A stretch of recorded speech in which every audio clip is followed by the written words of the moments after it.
జై బాలయ్య అనే నినాదం వినిపిస్తే పూనకాలు రావడం ఖాయం. కానీ ఆ ఉత్సాహం నందమూరి అభిమానుల్లో ఒక విషయంలో మాత్రం కనిపించడం లేదు. అదే నటసింహం వారసుడు మోక్షజ్ఞ ఎంట్రీ. నందమూరి అభిమానులంతా ఎంతో కాలంగా కళ్ళు కాయలు కాచేలా ఎదురుచూస్తున్న ఒకే ఒక్క అంశం ఇది. రోజులు గడుస్తున్నాయి, ఏళ్లు మారుతున్నాయి. మోక్షజ్ఞ వయసు 3 చేరుకుంది. అయినా సరే ఆ ఎంట్రీకి మాత్రం ఇంకా మోక్షం కలగలేదు. ఇదిగో వస్తున్నాడో అదిగో వచ్చేస్తున్నాడో అని ఊరించడమే తప్ప షూటింగ్ ఎప్పుడు మొదలవుతుందో ఎవరికీ క్లారిటీ లేదు. ఇలాంటి సందిగ్ధంలో ఉన్న ఫ్యాన్స్కి బాలయ్య గోవా వేదికగా చెప్పిన ఒక మాట ఇప్పుడు పెద్ద బాంబ్లా పేలింది. అసలేం జరిగింది? గతేడాది వరకు మోక్షజ్ఞ ఎంట్రీపై ఎన్ని రూమర్స్ వచ్చినా ఈ మధ్యకాలంలో ఫ్యాన్స్లో ఒక గట్టి నమ్మకం ఏర్పడింది. దానికి కారణం హనుమాన్ డైరెక్టర్ ప్రశాంత్ వర్మ సినిమాటిక్ యూనివర్స్లో భాగంగా మోక్షజ్ఞను గ్రాండ్గా లాంచ్ చేయడానికి ప్లాన్ సిద్ధమైంది. మన పురాణాల బ్యాక్డ్రాప్లో నేటి తరం మెచ్చే సూపర్ హీరో కాన్సెప్ట్తో ఈ సినిమా ఉండబోతోందని టాక్ వచ్చింది.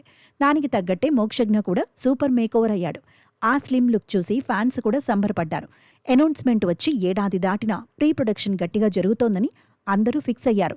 కానీ ఇప్పుడు సీన్ మొత్తం రివర్స్ అయింది. తాజాగా గోవాలో జరిగిన ఇంటర్నేషనల్ ఫిల్మ్ ఫెస్టివల్లో బాలయ్య చేసిన కామెంట్స్ ఇప్పుడు ఇండస్ట్రీలో హాట్ టాపిక్ అయ్యాయి. త్వరలో రాబోతోన్న తన డ్రీమ్ ప్రాజెక్ట్ ఆదిత్య 999 సీక్వెల్లో మోక్షజ్ఞ హీరోగా ఎంట్రీ ఇస్తున్నాడని బాలయ్య ప్రకటించారు.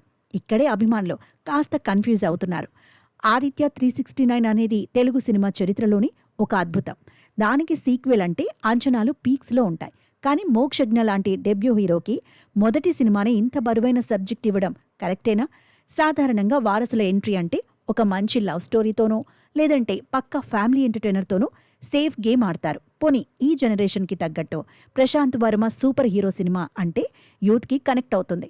కానీ సడన్గా ఇలా సైన్స్ ఫిక్షన్ ప్రయోగాత్మక చిత్రంతో ఎంట్రీ ఇవ్వడం అంటే అది కత్తి మీద సాము లాంటిదే. ఇప్పటికే ఎంట్రీ ఆలస్యం అవ్వటం వల్ల సోషల్ మీడియాలో మోక్షజ్ఞపై విపరీతమైన ట్రోలింగ్ జరుగుతోంది. ఇలాంటి సమయంలో ఒక పక్కా క్లారిటీ ఇవ్వకుండా ఒకసారి ప్రశాంత్ వర్మ అని మరోసారి ఆదిత్య 999 అని స్టేట్మెంట్స్ మార్చటం వల్ల ఫ్యాన్స్లో టెన్షన్ పెరుగుతోంది.